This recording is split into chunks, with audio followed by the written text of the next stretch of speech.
Cottage food license costs. So in this video, we're going to cover a great question. If you're looking to create and start a home-based business selling food, you'll fall under cottage food laws. Now, these are laws that are instituted in pretty much every single state, and they vary, of course, depending upon how the state establishes and sets their regulations.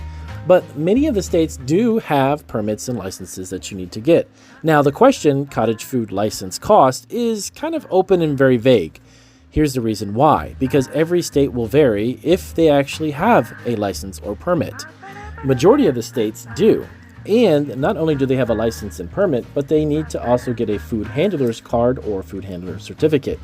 Now, in order to do that, you're still probably wondering, how much does it cost? We did our research and found out that the average cost for a cottage food license is between $100 and $225. We have never found a state that's actually more than that for those states that actually do have cottage food laws. But if you're interested in learning about your specific state, then you want to check out Cottage Food Laws here on YouTube. This channel is dedicated all to the industry of cottage food and home-based food businesses, giving you pointers, tips, rules, and regulations, and helping you grow from there all the way to a commercial kitchen or even a commercially packaged facility to make your food product. So if you need to get the license, the other thing you need to think about is, normally, is it renewed every 6 months or every year?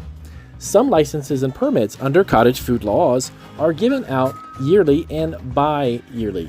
Every 6 months, you'll probably have to renew your license if your state follows that guideline.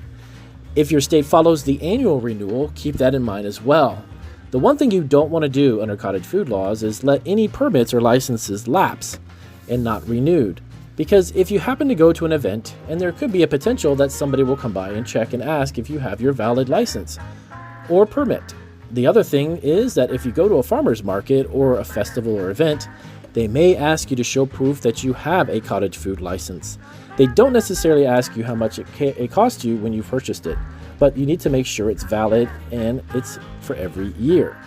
So, any case, if you're looking to create a cottage food business from home, ensure that you do have your permit and license if it's required. If your state doesn't, like for instance, Florida, if you live in Florida, it's got one of the best cottage food laws around. There is no license, permit, inspection, or any type of business license or even insurance required. If you do start a business from home selling food, although the state doesn't require it, you need to ensure that you do have some type of LLC or some type of food business insurance as well. Reason being is that you are responsible for the food that you make. And cottage food laws do not protect you in case you get sued.